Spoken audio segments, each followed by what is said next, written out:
Hi నమస్తే అండి.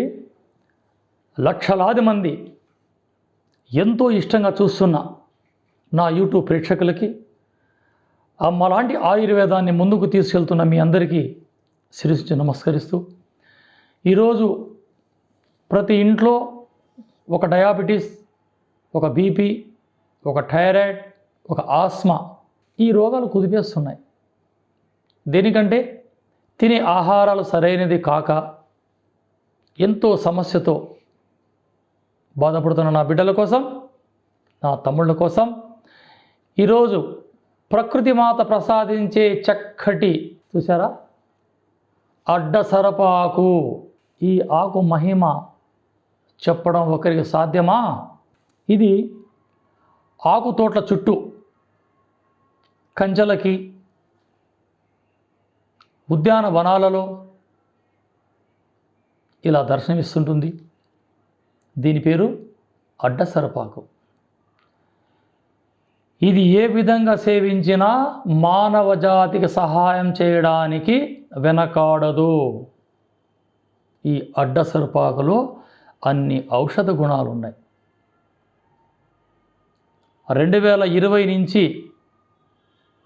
2021 ఈ 2 సంవత్సరాలు కరోనా మహమ్మారితో అతలాకుతలం చేసింది ఆ కోవిడ్.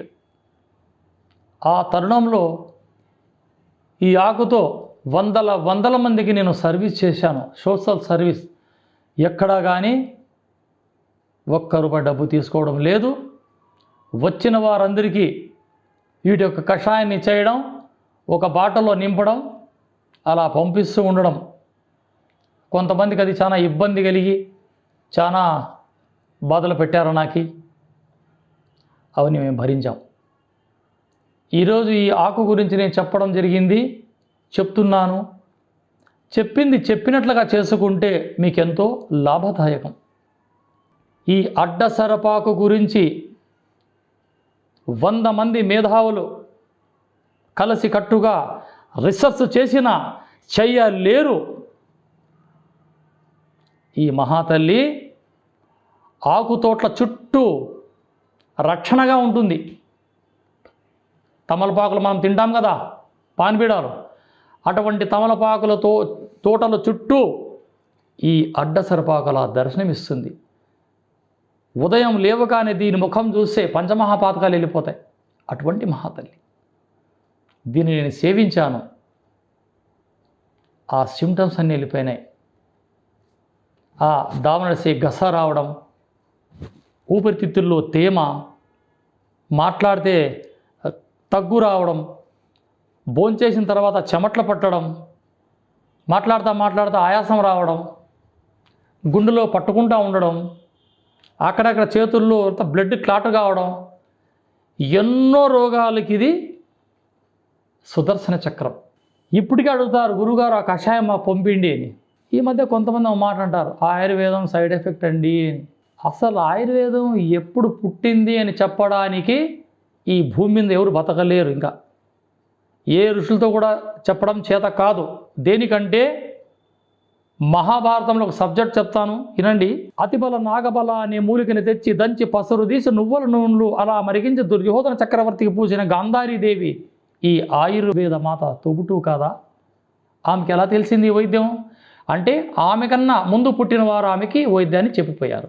ఇక రామాయణంలోకి వెళ్ళినామా, దశకంఠుని కుమారుడైన ఇంద్రజిత్తు బాణానికి మూర్ఛిలైన లక్ష్మణ కుమారుణ్ణి హనుమంతుల వారు ఆ సంజీవ పర్వతం అంతా వెతికి ఒక మూలికని తెచ్చి లక్ష్మణ కుమారుని వైద్యం చేసిన హనుమంతుల వారు మా ఆయుర్వేద పండితులు కారా? ఇక అది పాత మాట. 1400 సంవత్సరాల కింద మొహమ్మద్ ప్రవక్త గారు కూడా చెప్పిన తబ్బే నబీబీ అనే గ్రంథంలో ఎన్నో ఆయుర్వేద చిట్కాల గురించి చెప్పారు. అలా చెప్పుకుంటూ పోతే ఈ ఆయుర్వేదం అంతము లేదు, ఆరంభము లేదు.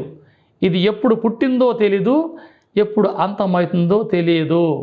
ఈ భూమి అంతం కావడం మహానుభావులు మేధావులు చెప్పొచ్చు, కానీ ఆయుర్వేదం ఎప్పుడు పుట్టింది చెప్పలేరు, ఇది అంతము చెప్పలేదు.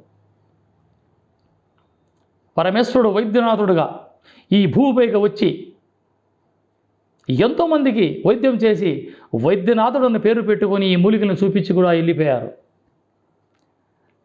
దేవతలకే సాధ్యం కానీ ఆయుర్వేదాన్ని ధన్వంతరి గారు పసరులు తీసి వారికి వైద్యం చేయలేదా? అటువంటి మహనీయులకే లేని సైడ్ ఎఫెక్ట్ ఈరోజు మనకున్నదా చెప్పండి? ఇటువంటి మొక్కలని మనకి పరిచయం చేసిన గురువులకి, మేధావులకి, మహానుభావులకి ఈరోజు మనం ఏం చేస్తున్నాం? వారి నెత్తిన ఒక పుష్పం పెట్టి కూడా తలుసుకోలేకపోతున్నాం. ఎంత దురదృష్టం!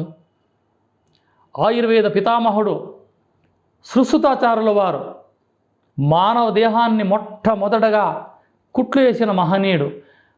ఆయన మనం ఏం చేస్తున్నాం? లండన్ యూనివర్సిటీలో ఆయన విగ్రహం పెట్టుకున్నారు. ఈరోజు ఆపరేషన్ చేసే డాక్టర్లు ఉన్నారు కదా, వీరంతా ఆ మహానుభావులు సంతతే. మానవ దేహాన్ని కోసి కుట్లేయడం ఆషామాస మాటలు కాదండి. ఈ డాక్టర్లకు కూడా శిరస్సు నమస్కరిస్తున్నాను ఈరోజు నేను. విధానాలు తెలుసుకోండి. చూసారా?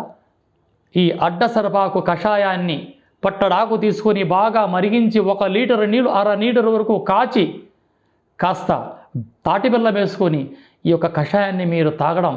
ఎంత తాగుతారు?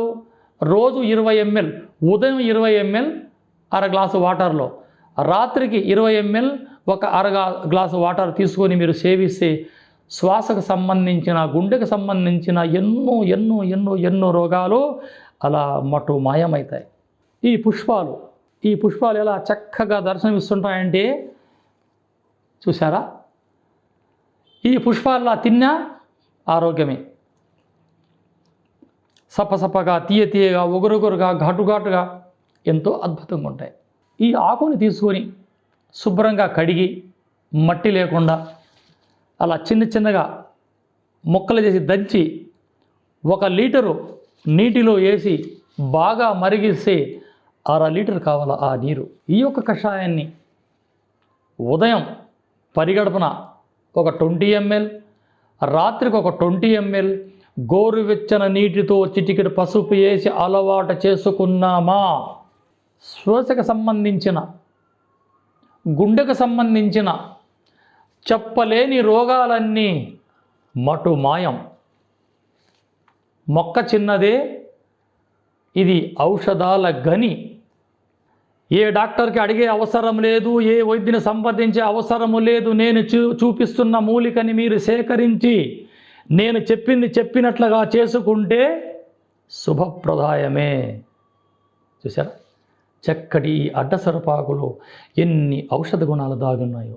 నా బిడ్డల కోసం, మా అమ్మమ్మల కోసం, ఉపసరోగంతో బాధపడేవారు ఎవరన్నా ఉంటే ఈ యొక్క కషాయాన్ని సేవించండి. నిండు నూరేళ్ల బతకండి. మీకు చేత కాకపోతే ఇదే కషాయాన్ని మీ ఇంటికి నేను పంపివ్వడానికి సిద్ధము. అది కొంతమందికి మాత్రమే, అందరికీ పంపిలేను.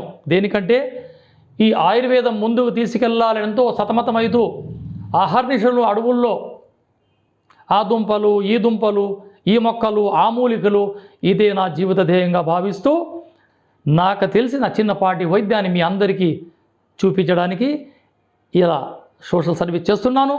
మీకు ఏదైనా అవసరం అనిపిస్తే స్క్రీన్ పైన నా నంబర్ ఉంటుంది. ఉదయం 7 నుంచి రాత్రి 9 లోపల మీరు ఫోన్ చేసి ఈ యొక్క ఆయుర్వేద మాత గురించి మీరు తెలుసుకోవచ్చు. చూస్తూనే ఉండి మీ అభిమానమైన ఛానల్. జై హింద్.